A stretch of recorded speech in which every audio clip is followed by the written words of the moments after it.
If your X-ray or MRI came back with shoulder arthritis and your doctor told you to slow down, stop lifting, or start thinking about a replacement, this video is going to give you the answer most of your providers won't.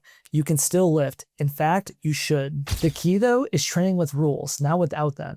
I'm going to give you the 3 non-negotiables for lifting safely with shoulder arthritis and 3 exercises that keep the joint moving without aggravating it. I'm Dr. Joey Seyforth, online shoulder rehab specialist with Combat Performance. We help active adults fix shoulder pain without endless cortisone, unnecessary imaging, or surgery through one-on-one online coaching and programming.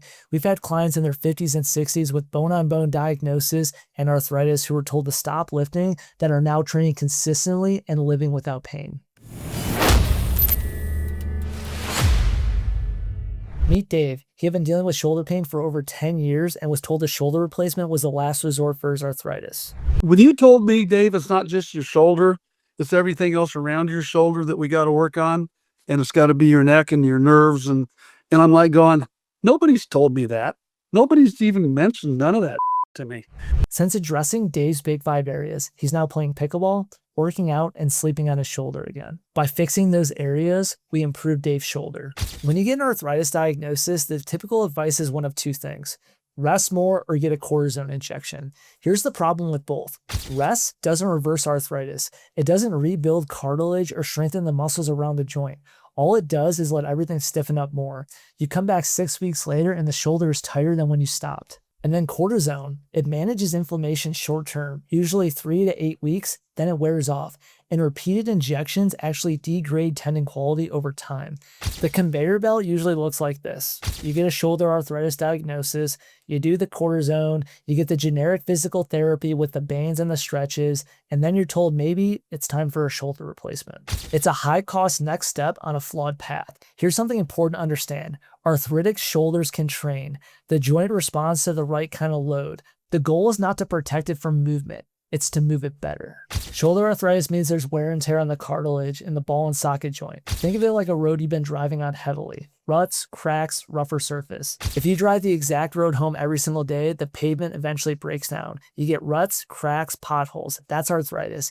What we're doing isn't magically repaving that old road. We're building alternate routes. Those alternate routes are the big 5. Your shoulder's not a solo joint. It's part of a 5-part team. Your neck. If your neck can't move and stack well, your shoulder has to cheat to get into pressing and pulling motions. Your thoracic spine, aka your upper back. If your T-spine can't extend and rotate, overhead press, back squat, rows, golf, tennis, all steal motion from the shoulder and jam it. The third is your shoulder blade. Your shoulder blade has to move up and around your ribs when you press or pull. If it doesn't, the ball of the shoulder grinds into the blade. That's classic impingement on bursa, rotator cuff, or bicep tendon.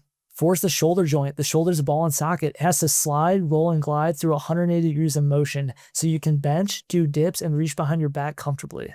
5 is the nerves and first rib. Nerves start in your neck and run through the first rib into the shoulder and arm. If they're compressed, night pain, zings with pull-ups or pressing, and crazy stiffness show up.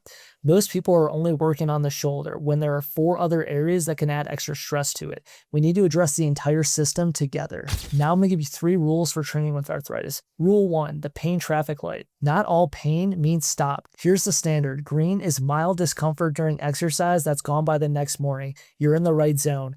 Yellow is noticeable flare that completely settles within 24 hours. Monitor, but don't panic. With arthritis, yellow is completely normal, and red is pain that spikes during exercise and lingers beyond 24 hours. That exercise or range needs to be modified. Rule 2 is range and load guidelines. For bench, if the bottom of a bench press is too much on the front of the shoulder, modify with machines or floor presses. This keeps the shoulder out of extreme extension while you work on improving that motion to get back to full bench press. For overhead, limit range to right before you arch in your low back or get a high spike in pain.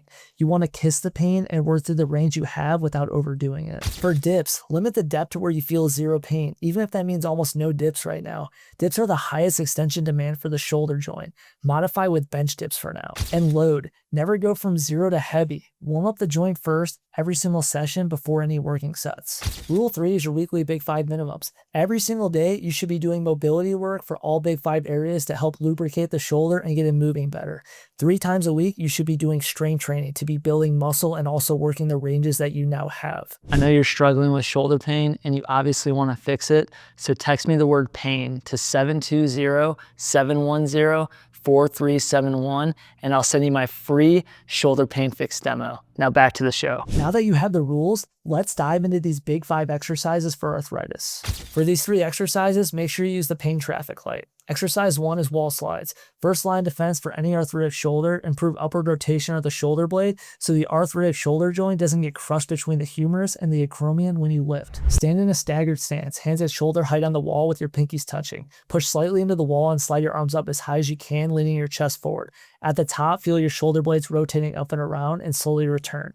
Complete 2 sets, 10 to 12 reps. The reason we're doing this is because arthritic shoulders are often compressed because the shoulder blade isn't upwardly rotating enough during lifting. When the blade rotates properly, the ball gets clearance in the socket instead of grinding against the socket edges under load. Wall slides are how we train that rotation directly. Exercise 2 is the bench opener to restore thoracic extension, the upper back mobility that every arthritic shoulder desperately needs to train safely overhead. Grab a bench or chair and a broomstick or PVC pipe. Kneel with your elbows on the bench, palms up holding the PVC. Drop your chest towards the floor and rock your hips back towards your heels. Like gravity, pull your chest down. You're going to feel this in your upper back between the shoulder blades and also in the lats on the sides. Complete 2 sets of 10 reps. The reason this is crucial is because if your thoracic spine can't extend, your shoulder seals the motion every time you press or reach overhead. For an arthritic shoulder, that extra demand on an already worn joint accelerates the grinding. Restoring upper back extension is one of the most powerful things you can do to keep training safely. In exercise 3, a banded W hold. This builds rotator cuff strength and posterior shoulder stability, and the muscles that prevent the arthritic ball from grinding against the socket during every loaded movement. Grab a light band. Keeping your elbows by your side, pull the band apart with your palms up, creating a W shape with your arms. Squeeze your shoulder blades together and hold that position for 5 seconds, then slowly return. Complete 2 sets of 6 to 8 reps of a 5-second hold. A common mistake is letting your elbows drift away from your body. Keep them pinned to your sides throughout. If you feel this more your upper traps on the back of your shoulders, lower the resistance. The reason we're doing this is because the rotator cuff keeps the ball centered in the socket. When it's weak, which is often arthritic shoulders, the ball grinds against damaged cartilage under load instead of gliding smoothly. The banded W hold directly targets the muscles that prevent that grinding pattern. The goal with early exercises should be how can we start to build a foundation for better movement and then be able to lay in strength and stability for the shoulders in the new ranges.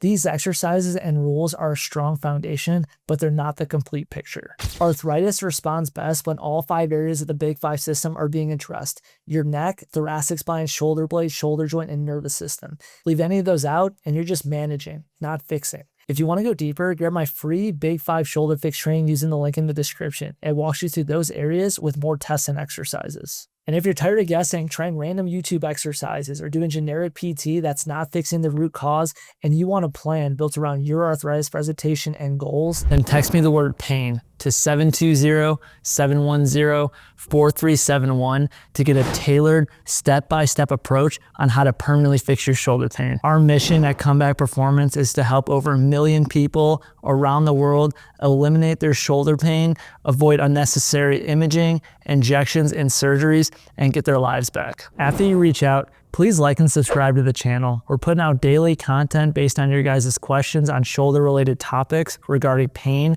and rehab. At Comeback Performance, the comeback is always stronger than the setback.